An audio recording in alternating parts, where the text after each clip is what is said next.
ఎలికట, Chandanavalli, Mekaguda, Sitarampur, so ఇది కూడా మంచి డిమాండ్ ఉండే ఏరియా అని చెప్పి కూడా అంటున్నారు. ఓపెన్ ప్లాట్స్కి అయితే మంచి మార్కెట్ అంటున్నారు. సో ఈ లొకేషన్స్లో ఇప్పుడు మార్కెట్ ఎలా ఉంది? సో ప్రైజెస్ తీసుకున్నామంటే గత 2 సంవత్సరాలకి ఇప్పటికి ఏమైనా చేంజెస్ జరిగాయి? ఇప్పుడు లోయెస్ట్ ప్రైస్ ఎంత ఉంది అక్కడ? అంటే ఒక్కొక్క సెజ్ ఒక్కొక్క సినారియో ఉందండి ఇక్కడ. ఫర్ ఎగ్జాంపుల్ మేకగూడ సెజ్ ఉంది అనుకోండి, ఇది కొత్తూరు, నందిగామ, షాద్ నగర్ మిడిల్లో వస్తుంది. So very close to the Nandigama town. Nandigama town నుంచి ఆల్మోస్ట్ ఒక 4.5 to 5 కిలోమీటర్ డిస్టెన్స్లో ఇది సెజ్ ఉంటుంది. మేకగూడ సెజ్ ఉంటుంది. ఈ సెజ్ వచ్చిన తర్వాత ఏంటంటే ఈ పర్టికులర్ లొకేషన్లో ఎగ్జిస్టింగ్ ఆల్రెడీ ఎంఎస్ఎన్ వాళ్ళు నాటుకోవాలి ఉన్నారు. దాంతోపాటు ఏంటంటే మన హైదరాబాద్కు 3 మైక్రోసాఫ్ట్ డేటా సెంటర్లు వచ్చినాయి మనకు లాస్ట్ 2 years బ్యాక్.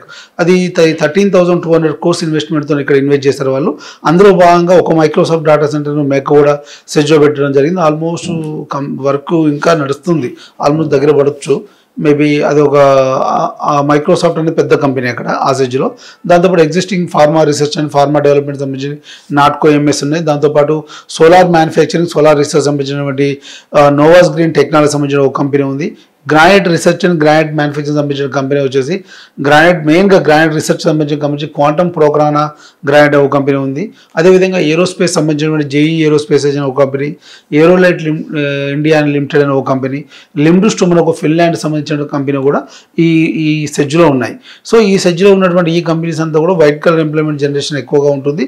దాంతోపాటు ఏంటంటే ఈ సరౌండింగ్లో డెవలప్మెంట్ కూడా కొద్దిగా జరుగుతుంది. బట్ ఏంటంటే ఇక్కడ ప్రైసెస్ అన్ని కూడా మినిమం 17,000 నుంచి స్టార్ట్ అవుతుంది. 15, 17, 18, 20 మేకగూడ 17,000 నుంచి స్టార్ట్. 12,000 అంటే కొంచెం లోపలికి వెళ్ళాలి.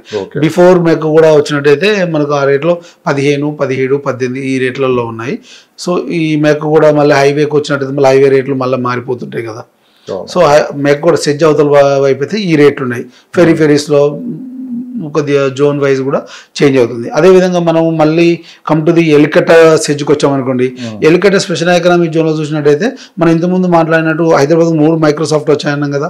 అందులో సెకండ్ మైక్రోసాఫ్ట్ వచ్చేసి ఎలికట సెజ్లో ఉంది. ఇక్కడ వీళ్ళు 26 ఎకరాలని 262 కోట్లు పెట్టి కొన్నారు వీళ్ళు ల్యాండ్, మైక్రోసాఫ్ట్ వాళ్ళు ఎలికట సెజ్లో.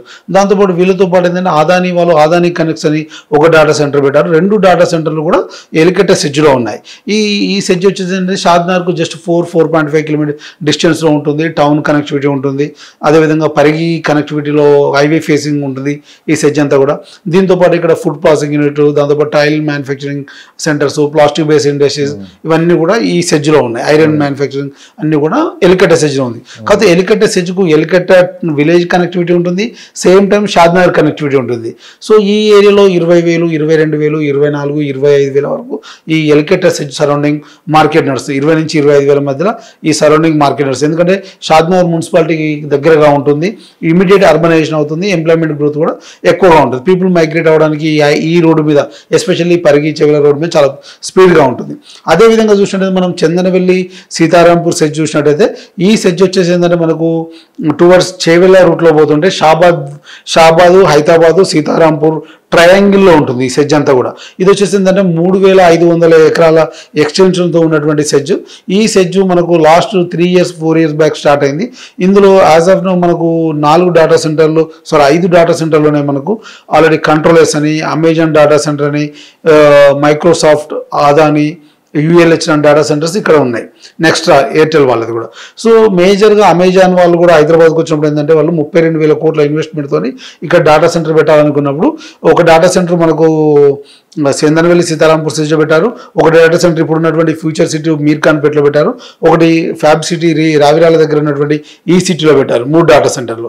రిమైనింగ్ డేటా సెంటర్స్ అన్నీ కూడా ఇప్పుడు ఉన్నటువంటి అమెజాన్ కానీ, మైక్రోసాఫ్ట్ కానీ, కంట్రోలర్స్ కానీ, నెక్స్ట్రా కానీ, అదానీ, యూఎల్హెచ్తో పాటు మన చిన్న డేటా సెంటర్స్ కూడా, చిన్న ఐటీ కంపెనీస్ డేటా సెంటర్ కూడా ఈ చందనవెల్లి, సీతారాంపూర్ సెజ్లో ఉన్నాయి. ఒక ఐటీ హబ్గా మారిపోయే అవకాశం ఇప్పటి వరకు అయితే డేటా సెంటర్స్ నాన్ ఐటీ ఉన్నాయి. ఇవి కాకుండా ఒకే సెగ్మెంట్ క్రియేట్ చేయాలి. ఇక్కడ అడ్వాన్స్ టెక్స్టైల్ పార్క్ క్రియేట్ చేయాలి. వెల్స్పన్ అనేది యూఎస్ బేస్డ్ కంపెనీ. ఇది ఇండియాలో అహ్మదాబాద్లో ఉంది, తర్వాత మన దగ్గరే ఉంది. కెటెక్స్ అనే ఒక కేరళ బేస్డ్ కంపెనీ, ఏషియాలో చాలా పెద్ద కంపెనీ, టాప్ 10 కంపెనీ. వీళ్ళు వరంగల్ మెగా కాకతీయ టెక్స్టైల్ పార్క్తో పాటు మనకు ఇక్కడ చందనవెల్లి, సీతారాంపూర్ సెజ్లో కూడా ఇన్వెస్ట్ చేశారు. అదేవిధంగా కుందన్ టెక్స్టైల్ అనే ఒక కంపెనీ ఉంది. ఉంటుంది. దాంతోపాటు మీరు ఈవీ టెక్నాలజీకి వచ్చినట్టయితే మనకు already Olectra green buses manufacturing అంతా కూడా సీతారాంపూర్ సెజ్లో అవుతుంది. మనం తెలంగాణ ఆర్టిస్ట్తో కూడా టైప్ అయినారు వాళ్ళు. కొన్ని బస్సెస్ కూడా 700 బస్సెస్ ఆల్మోస్ట్ ఎంబోయీ చేసుకొని ఉన్నారు. అదేవిధంగా మీకు న్యూకోమాక్ అనే ఒక కంపెనీ, డైఫుక్ అని జపాన్ సంబంధించిన కంపెనీలు, అదేవిధంగా బీవైడీకి సంబంధించిన కంపెనీ మెగావాలతో టైప్ అయి మేబీ ఇక్కడే ప్లాంట్ కట్టే అవకాశం ఉంది. పెద్ద ఇన్వెస్ట్మెంట్ ఇది. ఇట్లా చూస్తూ ప్లాస్టిక్ బేస్డ్ ఇండస్ట్రీకి వచ్చినట్టు మనకు ఆశీర్వాద్ కానీ, ఆస్ట్రాల్, సెంటెక్స్ ఇలాంటి కంపెనీస్ కూడా ఈ సెజ్లో ఉన్నాయి. ఈ ఎలికట కావచ్చు, మేకగూడ, సీతారాంపూర్ ఈ రీసేల్ మార్కెట్ అలా రీసేల్ వచ్చేసరికి ఏంటంటే ఇదంతా ఎమర్జింగ్ మార్కెట్. ఇప్పుడు ప్రైసెస్ పెరుగుతున్న మార్కెట్ ఇక్కడ. అయితే గతంలో నేను 3-4 years back Chandanavalli, Hyderabad, Sitarampur surrounding లో 7,000-8,000 per square యార్డ్ దొరికేది GP level back. 3-4 years back. ఇప్పుడు హెచ్ఎండిఏలో అప్పుడు 11-12 వేలు ఉన్నారు హెచ్ఎండిఏ. 25, 26, 27, 28 వేల వరకు ఆ సరౌండింగ్ హెచ్ఎండిఏ ప్రాపర్టీస్ అమ్ముతున్నారు. జీపీకి వచ్చేసరికి 16-18 వేలు అమ్ముతున్నారు. సో ఎంత గ్రోత్ వచ్చిందో చూడండి ఈ 3-4 years లో. ఎందుకంటే అప్పుడు ఒక వెల్స్పన్ కంపెనీ ఉండే సెజ్ స్టార్ట్ అయినప్పుడు. ఇవాళ వెల్స్పన్ తో పాటు డేటా సెంటర్లు, ఎలక్ట్రికల్ వెహికల్ కంపెనీలు, అడ్వాన్స్ టెక్స్టైల్ పార్కులు, ప్లాస్టిక్ బేస్డ్ ఇండస్ట్రీలు, film technology companies, HIL rail India limited కంపెనీలు, చాలా మల్టిపుల్ సెగ్మెంట్ క్రియేట్ అవుతుంది. ఇక్కడ ఆల్మోస్ట్ 3-5 lakhs ఎంప్లాయ్మెంట్ ఓన్లీ ఈ సెజ్ నుంచి వచ్చే అవకాశమే ఉంది. సో 5 లక్షల పబ్లిక్ ఫ్యామిలీస్ ఇక్కడ వస్తున్నాయంటే, ఎంప్లాయ్మెంట్ క్రియేట్ అవుతుందంటే ఆల్మోస్ట్ ఎంత పెద్ద సిటీ అయితే మీరు ఎక్స్పెక్ట్ చేయండి. సో ఎక్స్క్లూజివ్ అందులో ఒక 2 lakhs 5 years వెయిట్ చేయగలగాలి. 5 years వెయిట్ చేయాలి. మనం పెట్టిన డబ్బులు అయితే ఎక్కడికి వెళ్ళాం. సో అది డబుల్ అవ్వచ్చు, ట్రిపుల్ అవ్వచ్చు, వన్ టైం పెరగవచ్చు. సరే, భూమి మీద ఇన్వెస్ట్మెంట్ ఎప్పుడు తగ్గదండి. Simple logic. భూమి మీద ఇన్వెస్ట్మెంట్ తగ్గదు. భూమి రోజు రోజుకు తగ్గుతుంది. ఇన్వెస్టర్స్ పెరుగుతున్నారు, భూమి తగ్గుతుంది. సో గతంలో ఔటర్ రింగ్ రోడ్ దగ్గర కొనుక్కోమన్నప్పుడు ఇంత దూరం అన్న వాళ్ళు వాళ్ళు రీజనల్ రింగ్ రోడ్ వరకు ల్యాండ్ అవైలబిలిటీ లేదు. అవును, రీజనల్ రింగ్ రోడ్ వరకు ల్యాండ్ అవైలబిలిటీ లేదు. ఇవాళ 10,000 గజం అంటే కొన్న వాళ్ళు రేపు 15,000 గజం వచ్చి అరే ఆ రోజు కొనండి కదా, ఈ రోజు కొంటే బాగుంటుంది అనే ఉద్దేశంతో కొన్న వాళ్ళు చాలా మంది ఉన్నారు. ఇదే ఔటర్ రింగ్ రోడ్ మనకి ఎగ్జాంపుల్. లాస్ట్ 20 years జరుగుతున్న ప్రతి డెవలప్మెంట్ మన అందరికి ఒక ఎగ్జాంపుల్, ఫ్యూచర్కి ఒక మైల్ రాయి. ఎందుకంటే 20 years back outer ring road లేదు, శంషాబాద్ ఎయిర్పోర్ట్ లేదు, మెట్రో లేదు, ఫ్లైఓవర్ లేవు, స్కై స్కాపర్ లేవు, హైరేజ్ అపార్ట్మెంట్ లేవు. ఇవాళ ఇవన్నీ ఉన్నాయి. సో నెక్స్ట్ 20 years కానీ, నెక్స్ట్ 10 years కానీ ఇంతకు మించి హైదరాబాద్ డెవలప్మెంట్ ఉంటుంది. ఎందుకంటే మెట్రో విస్తీర్ణం పెరిగింది, ఎంఎంటీఎస్ విస్తీర్ణం పెరిగింది, రీజనల్ రింగ్ రోడ్ కనెక్టివిటీ పెరుగుతుంది, శాటిలైట్ టౌన్షిప్స్ పెరుగుతున్నాయి, ఫ్యూచర్ సిటీ లాంటి టౌన్షిప్స్ వస్తున్నాయి, కొత్త నగరం తయారు చేయబోతున్నాము, నెట్ జీరో పొల్యూషన్ సిటీ. అదేవిధంగా ఎవ్రీ హైవేకి ఒక శాటిలైట్ టౌన్షిప్, ఒక స్పెషల్ ఎకనామిక్ జోన్స్ రాబోతున్నాయి. ఇప్పుడు రీసెంట్గా వచ్చిన న్యూస్ చూసినట్టయితే outer ring road rail connectivity కూడా ఇవ్వబోతున్నారు. సార్ మీరు ఇన్ని చెప్తున్నారు కదా, అంటే ఈ డెవలప్మెంట్స్, ఇన్ని కంపెనీస్ రాబోతున్నాయి, ఇంత ఎంప్లాయ్మెంట్ పెరగబోతుందని చెప్పి అసలు సర్వే సంస్థలు ఏం చెప్తున్నాయి? హైదరాబాద్ ఇప్పుడు ఆల్రెడీ మీరున్నట్టు ఓవరాల్ లోపు అయితే ఎక్కడ ఇప్పుడు కొనుక్కునే పొజిషన్ అయితే లేదు, దాదాపు అంతా అది ఫిల్ అయిపోయింది. ఏదన్నా ఉంటే ఓవరాల్ దాటే ముందుకెళ్ళాలి మనం. ఏదన్నా సరే రెవిజనల్ రింగ్ రోడ్డుకి RRRకి మధ్యలో ఏదన్నా కానీ ఫ్యూచర్ మొత్తం అక్కడే కనిపిస్తుంది. ఈ సర్వేలు కూడా ఏంటంటే ఇప్పుడు హైదరాబాద్ ఈ విధంగా డెవలప్ అవడానికి 2000 నుంచి మనం తీసుకున్నామంటే దాదాపు 25 years అవుతుంది.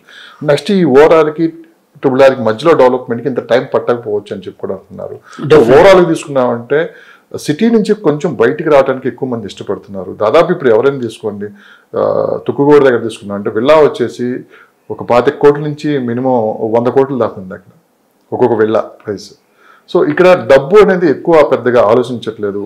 సో ఒకళ్ళు ఎక్కువ లగ్జరీ లైఫ్ కావచ్చు, లేకుంటే పీస్ఫుల్గా ఉండటానికి, లేదంటే మంచి క్లైమేట్ అండ్ ఇవన్నీ చూసుకొనే వాళ్ళు ముందుకు వస్తున్నారు. అట్లా మిడిల్ క్లాస్ పీపుల్ కూడా ఏంటంటే కొంచెం ఎక్కువైనా పర్లేదు, కాస్త మంచి ప్లేస్లో తీసుకోవడానికి ఎక్కువ మంది ఇష్టపడుతున్నారు. సో ఓవరాల్గా మీరు సర్వే సంస్థలు ఏం చెప్తున్నాయి మీరు గమనించింది? అంటే మేజర్ ఏంటంటే హైదరాబాద్లో ఇన్వెస్ట్మెంట్స్ రోజు రోజుకు పెరుగుతున్న జనాభా ప్రాతినిధ్య, పెరుగుతున్న కంపెనీస్, ఎంప్లాయ్మెంట్ క్రియేట్ ఏమవుతుందంటే డిమాండ్ కూడా పెరుగుతుంది. ఇక్కడ రెంటల్ హౌస్ డిమాండ్ కానీ, లేదా కొత్తగా ఇల్లు కొనుక్కునే వాళ్ళ డిమాండ్ కానీ పెరిగే అవకాశం ఉంది, పెరుగుతుంది కూడా.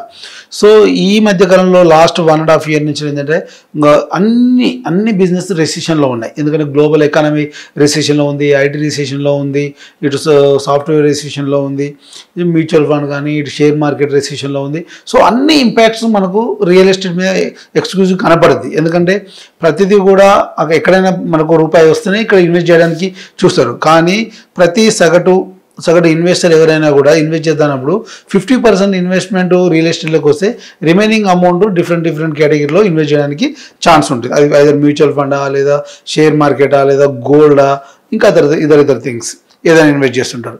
సో ఇక్కడికి వచ్చేసరికి ఏమవుతుందంటే మిడిల్ క్లాస్ వాళ్ళు out of the city boundary వెళ్తేనే మనము ఇన్వెస్ట్ చేయడానికి అవకాశం ఉంది. ఎందుకంటే ఒకప్పుడు స్కూల్కి కానీ హాస్పిటల్కి కానీ ప్రతిదీ కూడా సిటీకి రావాల్సిన అవసరం ఉండే. ఇవాళ అది లేదు. ఔటర్ రింగ్ రోడ్ వచ్చిన తర్వాత మీకు సూపర్ మార్కెట్తో మొదలు పెట్టుకుంటే ఇంటర్నేషనల్ స్కూల్ వరకు అన్నీ అవుట్స్కట్లో ఉన్నాయి.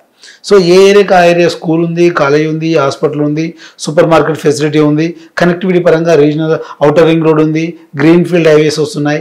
ఇవన్నీ వస్తున్నప్పుడు మనకు ఇక్కడే ఉండాలనే ఉద్దేశం ఎవరికి లేదు. సో ఎక్కడ ఎంప్లాయ్మెంట్ ఉంటే అక్కడికి వెళ్తున్నారు. సో అలాంటప్పుడు ఆ ప్రాంతంలో ఉన్నప్పుడు అన్నీ ప్రొవైడ్ అవుతున్నాయి కదా. సో డెఫినెట్గా అక్కడ ఉండడానికి ఇబ్బంది పడతలేరు.